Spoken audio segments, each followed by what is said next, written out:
Welcome back to the deep dive. Today we're attempting something pretty ambitious. A deep dive into Eckhart Tolle's work, The Power of Now. And this book is legendary because it seems so simple, right? The core message is just be present. Yeah. But actually doing it, that's another story. It's the ultimate paradox, isn't it? The book itself is short, but putting it into practice it's a lifelong commitment. Yeah. So our goal today is to kind of cut through the noise, to give you a real operational shortcut. We want to pull out the three main insights that, when you put them together, can just fundamentally shift how you see things. Exactly. We're not just doing a book report here. We're trying to get to the profound, sometimes uncomfortable truths in this work. And that framework really boils down to three key things. First, this really radical idea that you are not your mind. Okay. Second, understanding why the present moment is the only thing we actually truly ever have. Right. And third, how this active acceptance of the moment, what he calls surrender, is the real key to any lasting change. Okay, so let's unpack that first one because it is massive. You are not your thoughts. For most of us, that just feels wrong. It's like saying you're not your body. The sources really pinpoint this as the root of human suffering, our deep identification with that constant voice in our head. And that voice is the ego. And it's not some kind of monster. It's a tool. The mind is brilliant for analysis, for planning. For filing your taxes. Exactly. But the insight here, the big one, is that the tool has taken over the master. Yeah. We let its constant stream of commentary define who we are. And what does that commentary sound like? Right. If you actually listen, it's relentless. It's this compulsive judging, comparing, worrying, complaining. You spend so much of your day just replaying the past. I should have said that, or stressing about a future that hasn't even happened. That's what Tolle calls psychological time. It's this mental obsession with anything that isn't the now. And if you test this yourself, and the book encourages you realize that something like over 90% of this thinking it's just repetitive noise. 90%. That is a brutal statistic. It means most of us are on autopilot, and the program is mostly just static. But how do you stop it? You can't just tell your brain to shut up. Well, that's where the practice begins. He asked this critical question. Can you be free of your mind whenever you want? Can you find the off button? And if the answer is no, and for most people it is, then the mind is using you. You've confused who you are with your thoughts. So if I'm not that stream of judgment, then what am I? You are the awareness behind it. This is the starting point. The practice is simple, but it's transformative. You just start by listening to that voice in your head, but, and this is the key, you step back from it. You become an observer. I love that analogy of watching something in a lab. You're not trying to change it. You're just watching. You see the loops. You see how it always goes back to that old story or that future worry. You become the space that the thoughts happen in. Exactly. You're creating a gap. The moment you can observe the thinker, a higher level of consciousness is activated. Think of it like this.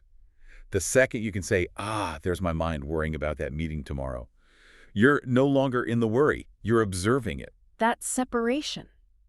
It's incredibly powerful because once you do that, the thought just loses its grip on you. The volume goes down. And if you keep practicing, that space between thoughts gets bigger. You start to notice these gaps, which he calls no mind. And this isn't some kind of trance state. Right. It's not about being zoned out. No, not at all. It's the opposite. It's a state where you're actually more aware, more awake, more present, because all that mental noise has finally quieted down. And it leads to this huge realization. You don't need the future to fulfill you. You can just sort of smile at the voice in your head like you'd smile at the antics of a child because you know it's not you. That confidence comes from knowing the thinker is just a tool, and sometimes a faulty one. That idea that fulfillment isn't waiting for you somewhere down the road, but it's available right here, that brings us perfectly to the second core lesson. The present moment is all we will ever have. Yeah, and the mind fights this tooth and nail. It has to escape the now. Yeah. Because the mind, its whole existence is based on the past. Memory, pain, identity, and the future goals, fears, what-ifs. It has no real power in pure presence. This is where we have to separate two kinds of time, right? The book makes a clear distinction. There's clock time, which is, it's practical. You need it for appointments, for planning. Sure, for setting goals. It's necessary. But then there's psychological time. And that's the toxic one. That's the one. That's the mind obsessing over what's already done or what might never happen. It turns the simple tool of time into this exhausting emotional burden. As he says, time and mind are inseparable, and all our stress lives in that psychological time. I think everyone knows that feeling. The Yeah. knot in your stomach, your heart racing. It's never because of what's happening right now in this exact second. It's because we're lost in some future projection. And this is the great relief the source material offers. You can always cope with the present moment. You can always handle the now. If you feel overwhelmed, just stop and ask, what is the actual problem in this precise moment? And the answer is almost always nothing. The threat, the regret, it's a mental projection. You can't cope with the future. It's not here yet. You can only cope with this one single step. That's it. That question, what is missing in this moment, is such a powerful way to come back. All your wants and regrets, they come from the mind, focusing on what's not here. But if you just look, really look, there's only ever the now. Even remembering the past is an act you were doing in the present. So how do we ground ourselves in that? We need something that bypasses all the chatter. The simplest way is through your senses. Use them to pull your attention out of your head and into the world. Look around, but just look. Don't interpret. Just become aware of the light, the colors, the textures, the quiet presence of everything around you. You just honor the isness of it all. And this doesn't mean we just abandon our goals. It just means that while you're working towards something, you have to honor and give your fullest attention to the step that you're taking at this moment. If the present is just a means to an end, you'll always be chasing something. And you'll never arrive. Because when that future gets here, the mind has already moved the goalposts.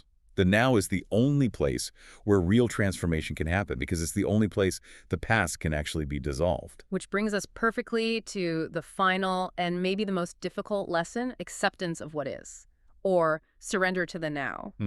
So, okay, you're grounded in the present moment, but you also have to be completely accepting of it. No inner resistance. And this is the hardest sell for most people. We're taught that resistance is strength, that fighting a bad situation is how you change it. But the key insight here is that suffering, it's almost never caused by the situation itself. It's caused by a resistance to it. Yes, the gap between what is happening and what our mind screams should be happening. So if I'm in a really awful situation, a toxic job, a crisis Tolle is basically saying the pain is magnified by my internal, no, this shouldn't be happening. Precisely. The practice is to just watch your mind as it labels and judges and creates that resistance. You hear that inner voice. This is unfair. This is wrong. That internal battle is what drains all your energy. But hang on. This sounds a lot like complacency. If I just accept the toxic job, doesn't that mean I'm just giving up on changing it? How is surrender different from just inaction? That's the crucial distinction. Surrender is not weakness. It's not passivity. It is, and I'm quoting here, a letting go of mental, emotional resistance to what is. It means you stop fighting the reality of the moment. So you accept the fact of the moment first, and then you act. Yes. You accept it as if you had chosen it, no matter how unpleasant. That acceptance gives you clarity. From that clear space, your action isn't a reaction anymore. It's an intelligent response. You might still leave the job, but it comes from insight, not from that raw emotional frustration. That reframes everything. The action could be the same, but the internal state you take it from changes everything. And the effects are immediate. Surrender doesn't magically change the outside world, not right away. It transformed you. Yeah. And when you're transformed, your world transforms, because the world is only a reflection. You can't fix your reflection by attacking the mirror. And we've all felt like a victim at some point. That's what complaining is, right? Whether you say it out loud or just in your head, it's non-acceptance. It's the mind actively making you a victim. And it has huge implications for relationships. Inner resistance creates this feeling of separateness, which is what the ego feeds on. When you surrender, you can accept people as they are without trying to change them. The core principle is always, if you get the inside right, the outside will fall into place. Wow. That's the ultimate challenge, to stop fighting reality. If there's really nothing you can do, if this is just how it is right now, the only sane option is to drop all that inner resistance. And that's where the false, unhappy self begins to dissolve. So let's do a quick recap of the 3 lessons from this deep dive. First, you are not your thoughts. You have to learn to observe them, to realize you're the awareness behind them. Second, the present moment is all there is. So anchor yourself in the now and learn the difference between useful clock time and destructive psychological time. And third, surrender to the now. Accept what is. Stop fighting the reality of the moment. Allow it to be, and then act from a place of clarity, not resistance. And this all comes back to the ego's survival. Tolle says that inner resistance strengthens that feeling of separateness, and that's the very foundation on which the ego depends for its survival. Think about that for a second. If surrender closes the distance between you and other people, if it undermines that need to feel separate, what happens to your definition of self? What does it truly mean to be free from that constant, desperate need to be separate from everything and everyone around you?